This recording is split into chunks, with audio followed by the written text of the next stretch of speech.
بسم اللہ والحمد للہ والصلاة والسلام علی رسول اللہ۔ سبق نمبر 6 میں ہم نے ناقص واوی کے بارے میں پڑھا اور میں عرض کر چکا ہوں کہ عربی کے اندر 3 حروف کمزور ہیں جنہیں حروف علت اور واولز کہتے ہیں۔ یہ کمزور حروف یا تو کلمے کے شروع میں ہوں گے تو اس کو مثال کہتے ہیں، اگر وہ واو ہو تو مثال واوی، یا ہو تو مثال یائی، یا کلمے کے درمیان میں ہوں گے تو اسے اجوف کہتے ہیں، واو ہے تو اجوف واوی، یا ہے تو اجوف یائی، یا کلمے کے آخر میں ہوں گے تو اسے ناقص کہتے ہیں، اگر واو ہے تو ناقص واوی جس کو ہم نے سبق نمبر 6 میں پڑھا، اور اگر یا ہے تو ناقص یائی۔ چونکہ عموماً بعض لوگ ناقص کو مشکل خیال کرتے ہیں اس کے سمجھنے کو، اس کے ترجمے کرنے کو، تو اس لیے ہم قرآن پاک کی چند مزید آیات میں ناقص واوی کی مثالوں کو دیکھتے ہیں، پہچانتے ہیں اور ترجمے کی مشق کرتے ہیں۔ تمام وہ دوست جو اس چینل پر نئے ہیں اور انہوں نے ابھی تک ہمارے چینل کو سبسکرائب نہیں کیا، ان سے گزارش ہے کہ ہمارے چینل کو سبسکرائب کر لیجئے اور اس کے ساتھ نظر آنے والے بیل کے آئیکن پہ کلک کرنا مت۔ پہلا فعل ہمارے پاس وہ ہے عفا۔ عفا یعفو، دعا یدعو کی طرح، اس کا معنی ہے معاف کرنا۔ اس روٹ اور مادہ سے قرآن پاک میں 40 الفاظ آئے ہیں، جیسے سورہ بقرہ آیت نمبر 187، وعفا اور معاف کر دیا اور درگزر کر دیا، عنکم، عن کا معنی سے، کم تم سے، اور اللہ نے تم سے درگزر کر دیا۔ یہ وہی بنی اسرائیل کا واقعہ ہے کہ جس میں موسیٰ علیہ السلام کو انہوں نے کہا تھا کہ اللہ ہمارے سامنے آپ کو بتائے کہ یہ میں نے تورات دی ہے تو پھر مانیں گے، لیکن جب اللہ نے ہم کلام ہو کے بتایا تو پھر بھی نہ مانا، پھر انہیں موت دے دی گئی، پھر زندگی دی اور انہیں معاف کر دیا۔ اگلا ورڈ ہے ہمارے پاس نجا، یہ بھی آخر میں واو ہے اور واو نے الف کی شکل اختیار کی ہے، جیسے میں نے عرض کیا کہ کمزور حرف یہ واو سے الف یا سے الف کی شکل اختیار کرتے ہیں اور کبھی غائب بھی ہو جاتے۔ نجا کا معنی ہے نجات پانا، نجا ینجو، اس سے اس میں فاعل آئے گا ناجن، امر آئے گا انجو، نہیں آئے گی لا تنجو، جیسے سورہ یوسف آیت نمبر 45، وقال الذی، اور کہا الذی، اس شخص نے، نجا، جس نے نجات پائی، جو رہا ہو گیا، منہما، من کا معنی سے، ہما ان دونوں سے، اور کہا اس شخص نے جس نے ان دونوں میں سے نجات پائی، رہائی پائی۔ یہ وہ 2 شخص ہیں جو یوسف علیہ السلام کے ساتھ قید میں تھے، اور جب ان کو رہائی ملی تو ایک کو رہائی مل کر اس نے بادشاہ کا ساقی ہونا تھا، تو یوسف علیہ السلام نے فرمایا تھا میرا تذکرہ بادشاہ سے کرنا، لیکن وہ جا کے بھول گیا، بعد میں جب اسے یاد آیا تو پھر اس نے کہا، یہ اس کی طرف اشارہ ہے۔ تیسرا لفظ ہے ہمارے پاس اعلیٰ۔ اعلیٰ کا معنی ہے سرکشی کرنا، اعلیٰ یعلو۔ اس روٹ اور مادہ سے قرآن پاک میں 44 الفاظ آئے ہیں، جیسے سورہ قصص آیت نمبر 4، ان، بے شک، فرعون نے، اعلیٰ، سرکشی اختیار کی، فی الارض، زمین میں، بے شک فرعون نے زمین میں سرکشی کی۔ اگلا لفظ ہے رجا، امید رکھنا، رجا یرجو۔ اس روٹ اور مادہ سے قرآن پاک میں 25 الفاظ آئے ہیں، سورہ نساء آیت نمبر 104، وترجون، اور تم امید رکھتے ہو۔ دیکھیں فعل مضارع ہے، مضارع کی علامت شروع میں تا ہے۔ فعل مضارع اس فعل کو کہتے ہیں جو زمانہ حال اور استقبال دونوں پر دلالت کرے، اور واو نون بتا رہا ہے کہ یہ جمع ہے، اور تم امید رکھتے ہو، من اللہ، اللہ سے، ما، جو یا جس کی، لا یرجون، وہ امید نہیں رکھتے۔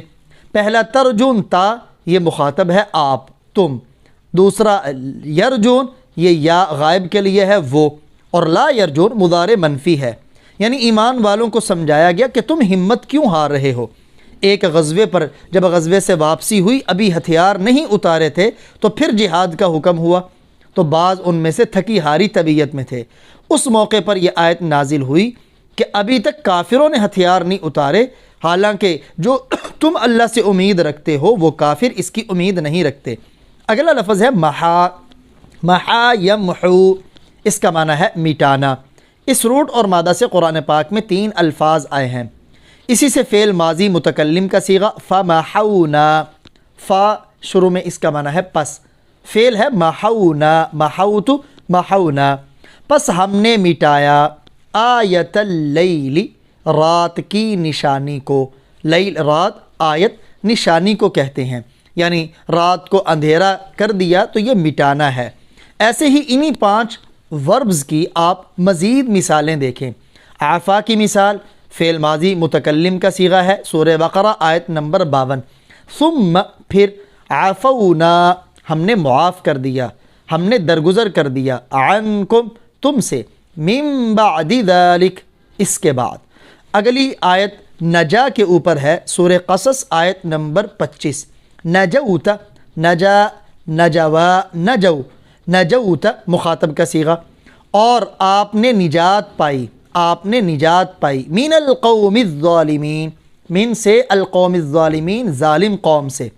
یہ موسیٰ علیہ السلام کا واقعہ ہے، جب مصر میں انہوں نے قبطی اور اسرائیلی کو چھڑاتے ہوئے قبطی کو مکہ رسید کیا اور وہ وہیں مر گیا، تو پھر یہ وہاں سے نکلے اور مدین کی طرف چلے گئے۔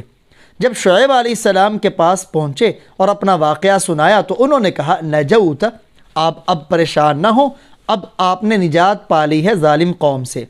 اسی طرح علا کے اوپر وَلَعَلَا، یہ واو اور لام تاکید کا ہے، لام کے اوپر زبر ہو یہ بطور تاکید کیا آتا ہے، فعل ہے علا۔ اور یاد رکھیں علا ایک آپ نے حرف جار بھی پڑھا، جو علا حرف جار ہے اسی آیت میں بعضہم کے بعد جو علا ہے یہ حرف جار ہے، اس کے لکھنے کا طریقہ ہے لام کے بعد یا، اس کا معنی ہے پر، اور یہ حرف ہے، اور علا اگر الف کے ساتھ ہو تو یہ فعل ہے۔ البتہ علا سرکشی کی، بعضہم ان میں سے بعض نے، علی بعض بعض پر۔ اسی طرح رجا یرجو سے فعل مضارع، سورہ بقرہ آیت نمبر 218۔ اولئک وہ سب لوگ یا یہ لوگ، یرجون امید رکھتے ہیں، رحمت اللہ اللہ کی رحمت کی۔ اسی طرح محا یمحو سے فعل مضارع، سورہ رعد آیت نمبر 39۔ یمحو اللہ، محا یمحو، یمحو مٹاتا ہے، اللہ اللہ، ما یشاء جو چاہتا ہے۔ چند ایک افعال کی اور مثال دیکھ لیں، جیسے سورہ اعراف آیت نمبر 163۔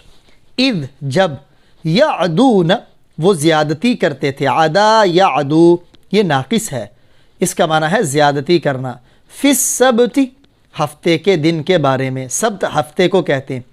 کیسے زیادتی کرتے تھے؟ اذ جب، تأتی اس کا معنی ہے آنا، فعل مضارع ہے ہم، جب آتی تھی ان کے پاس، حیتانہم یہ 2 لفظ ہیں، ایک ہے حیتان ایک ہے ہم۔ حیتان حوت کی جمع ہے اور حوت عربی میں مچھلی کو کہتے ہیں۔ جب آتی ان کے پاس ان کی مچھلیاں، یوم سبتہم ان کے ہفتے کے دن میں، شرعن یعنی بہت زیادہ۔ اب یہ اصحاب سبت کا واقعہ یہودیوں کے لیے ہفتے کا دن عبادت کا دن تھا، انہیں حکم تھا کہ ہفتے کے دن تم نے مچھلی کا شکار نہیں کرنا، لیکن پھر ہفتے والے دن ہی مچھلیاں پانی کے اوپر آتیں اور ان کے منہ میں پانی آتا کے اوپر آ رہی، تو 3 گروہ بن گئے۔ ایک وہ جس نے شکار کیا، یعنی اس نے کہا شکار تو نہیں کرتے، پخڈنڈی بنا کر اس نے تالاب میں مچھلی گرا لی۔ دوسرا وہ کہ جس نے انہیں کچھ نہیں کہا، اس نے کہا ان کا معاملہ ان کے ساتھ ہے۔ تیسرے وہ جس نے انہیں منع کیا کہ تم ایسا مت کرو، یہ اللہ کے عذاب کو دعوت دینا ہے۔ تو جنہوں نے مچھلی کا شکار کیا ان کو بھی اللہ نے بندر اور خنزیر کی شکل میں بنا دیا، جو اس برے کام پر چپ رہے ان کو بھی یہ سزا دی۔ ہاں جنہوں نے ان کو منع کیا تھا لیکن وہ رکے نہیں، وہی بچے۔ تو یہاں اذ یعدون فی السبت میں زیادتی کرنا یہی زیادتی کرنا ہے۔ ہمارے لیے بھی جمعہ کا دن بڑا بابرکت ہے، اگرچہ سارا دن پورا دن ہم نے اپنے کاموں کو نہیں چھوڑنا، لیکن جب جمعے کی پہلی اذان ہو اور جمعے کے سلام پھرنے تک، اس وقت میں ہم کوئی کام نہیں کر سکتے سوائے جمعے کے، نہ کاروبار کر سکتے ہیں، نہ کوئی تجارت اور گھر میں کام کر سکتے ہیں۔ اگلی مثال دیکھیں، سورہ اعراف آیت نمبر 195۔ الہم حمزہ کیا، لہم ان کے لیے، ارجل پاؤں ہیں، ارجل ٹانگوں کو کہتے ہیں، رجل کی جمع ہے، یمشون وہ چلتے ہیں۔ دیکھیں مشا یمشی، مشا یمشی، یہ مشا جو ہے یہ ناقص یائی میں انشاءاللہ پڑھیں گے، وہ چلتے ہیں اس کے ذریعے۔ ام یا لہم ان کے لیے ایدن یہ ید کی جمع ہے، ہاتھ ہیں، یبطشون وہ پکڑتے ہیں، بہا ان ہاتھوں کے ذریعے، ام یا لہم ان کے لیے، اعین آنکھیں ہیں، یبصرون وہ دیکھتے ہیں، بہا ان آنکھوں کے ذریعے، ام لہم یا ان کے لیے آذان کان ہیں، یسمعون بہا وہ ان کے ذریعے سنتے ہیں۔ اب آگے فرمایا قل آپ کہہ دیں، ادعو، دیکھیں یہ دعا یدعو سے امر ہے، تم بلا لو شرکاءکم اپنے شریکوں کو، ثم کیدونی پھر میرے بارے میں تدبیر اور چال چلو، فلا تنظرون مجھے مہلت مت دو۔ یعنی کہا گیا دیکھو ان کی ٹانگیں ہیں لیکن حق کی طرف چلتے نہیں ہیں، ہاتھ ہیں لیکن حق کو پکڑتے نہیں ہیں، آنکھیں ہیں حق دیکھتے نہیں، کان ہے اس کے ذریعے حق سنتے نہیں، یہ ساری نعمتیں ان کو اللہ نے دی، پھر بھی اللہ کے ساتھ وہ شریک ٹھہراتے۔